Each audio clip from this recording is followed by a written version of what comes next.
beats.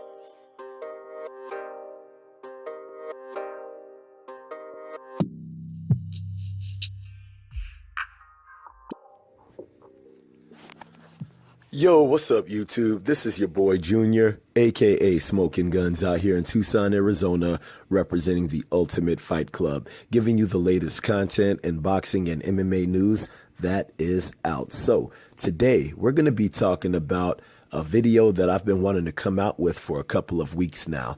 And this video is on the Black Murderers Row, okay? The Black Murderers Row. Now, a couple of you guys, you might be wondering, what the hell is a Black Murderers Row?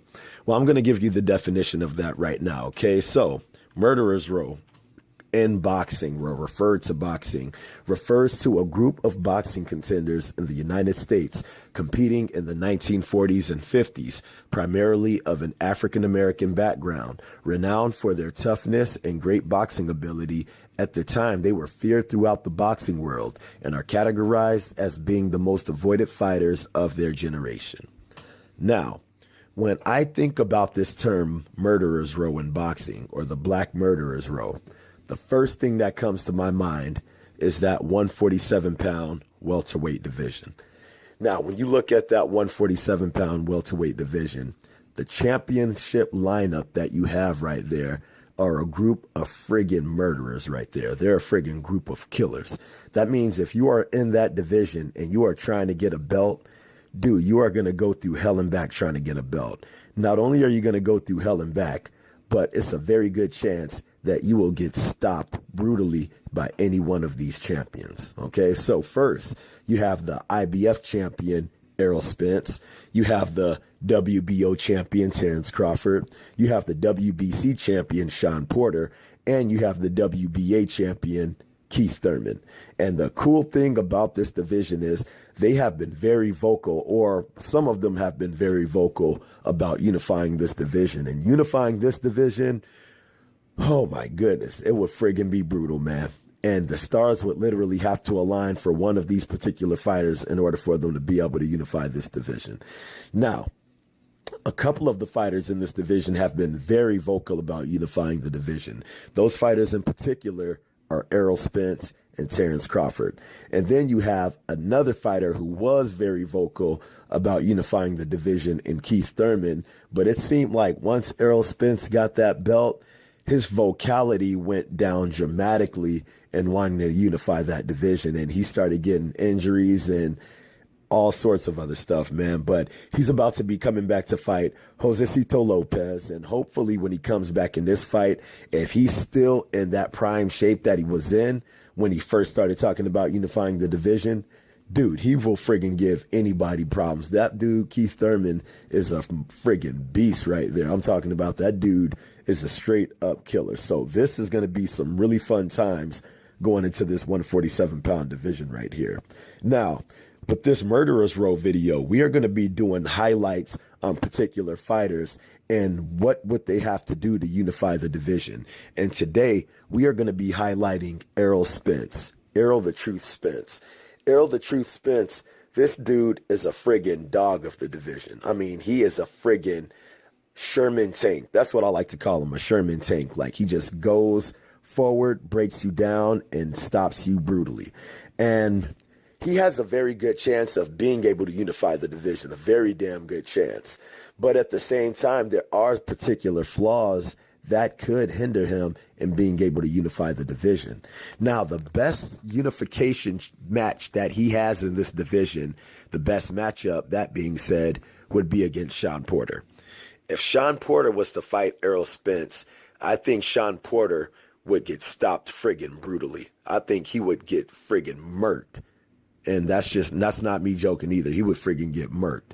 The main reason I say that is because Shawn Porter's style matches up perfectly with Errol Spence. Shawn Porter has a in-your-face type of style, in your face, inside, awkward, very roughhousing, very physical, and it's kind of straightforward. He doesn't cut angles or anything like that. He's straightforward, very in your face, and he's a more inside type of fighter. He's not really that good at fighting on the outside. That's what kind of surprised me when he fought Danny Garcia when he won the WBC title.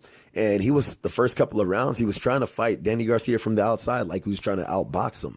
And I'm like, dude, this ain't working, dude. You friggin' losing. You're not winning this fight. And I'm like, you need to friggin' be a dog. You need to get on the inside and dog walk his ass, because Danny Garcia is known for boxing you, and he's known for timing your ass. And if your little short ass want to be on the outside getting timed, you ain't going to win. And as soon as he changed up this game plan, started fighting on the inside and started roughhousing Danny Garcia, dude, it changed the whole tempo of that fight. And Sean Porter literally ran away with that decision on his ass.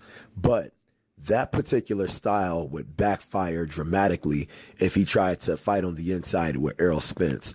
And then it would be just as bad if he tries to fight on the outside with Errol Spence, because Errol Spence has a very underrated jab. He has a sick little jab. He has a really good 1-2.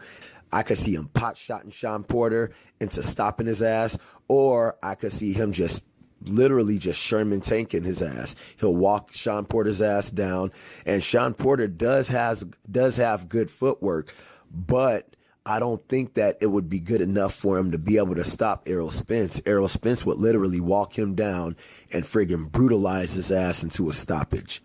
That would be Sean Porter's worst nightmare. And that's why I think Sean Porter doesn't want to fight Errol Spence. He was very vocal at first when he first won the WBC belt, talking about this would be the easiest fight to make. And now for all of you in the boxing world who have been watching this, you see for Sean Porter, it's the hardest fight to make for him mentally more than anything, because he knows mentally that Errol Spence will friggin' stop his ass just because of the style that he has. Now, next person on the chopping block, Terrence Crawford. This right here could be a very interesting matchup, and a lot of people like to play the side that Errol Spence is too big for him and this and that. The one thing that I noticed about Terrence Crawford coming up into the welterweight division is that dude is friggin' strong. When he fought Jeff Horn, when he won the WBO title, for those of you who weren't really paying attention, he was friggin' ragdolling Jeff Horn's ass. Like at the first round, he was kind of filling him out, trying to feel him to see where he was at technically, trying to feel him, see where he was at strength-wise. And it seemed like after that first round, he was like, okay, got comfortable. And dude, it came to the point to where when they would clinch, Terrence Crawford would literally just bully him in the clinch just to show Jeff Horn that, dude, you're not stronger than me. And it looked like Terrence Crawford was actually stronger than him, which actually surprised me. So that surprises me how a lot of people don't really see that in Terrence Crawford in the 47-pound division, and that they're thinking that Errol Spence is just going to be this big bully to friggin' just do what he wants to him. It's not going to work like that. The thing that I see that Errol Spence can do to Terrence Crawford is I can see him walking Terrence Crawford down, and I could see him brutalizing his body and trying to get that stoppage. But the one thing that I can see Terrence Crawford doing to Errol Spence is I could see Terrence Crawford boxing the friggin' brakes off of Errol Spence. He's got very good footwork, and when that fool wants to just box, when he wants to stick and move and box you, dude, he's friggin' excellent at doing that. That's the main reason Mikey Garcia didn't want to fight him, is because the first thing he said was, oh, I want to fight somebody that's going to come and fight me. I don't want to fight somebody that's going to, no. You're literally saying you don't want to fight somebody that's going to outbox you. That's literally what he's saying. He doesn't want to fight somebody that's going to outbox him. And he knows Terrence Crawford will outbox him. And I could see Terrence Crawford outboxing Errol Spence. I don't see him stopping Errol Spence, but I could see him outboxing Errol Spence and trying to get a decision. And at the same time, I could see Errol Spence brutalizing his body and getting a late stoppage. So that's how I see that fight going. Now, last one on the chopping block, you got Keith One-Time Thurman. This right here, I think, could be Errol Spence's most dangerous matchup. And I think this could be his most dangerous matchup just because of the explosive power that Keith Thurman has and the awkwardness that Keith Thurman has. Like, Keith Thurman has superb footwork. His head movement is friggin' super slick. And he throws these awkward, powerful-ass punches from weird-ass angles that I think could throw Errol Spence off. Now, the only reason I think that Errol Spence can get him is I think Errol Spence sees in him that he can walk him down and brutalize his body.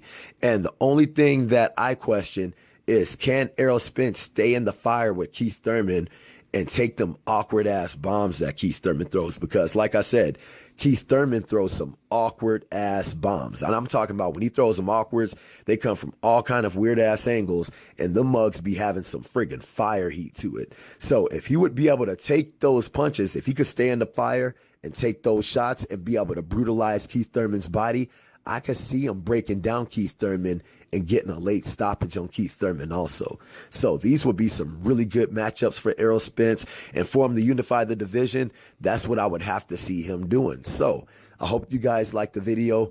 If you guys like the video, make sure you hit the like button. If you're not subscribed to the channel, make sure you subscribe to the channel. And if you guys have any kind of questions, any kind of comments, hit me up in the comment section. I'll be sure to get back at you, okay? So I hope you guys like the video. Holla at your boy.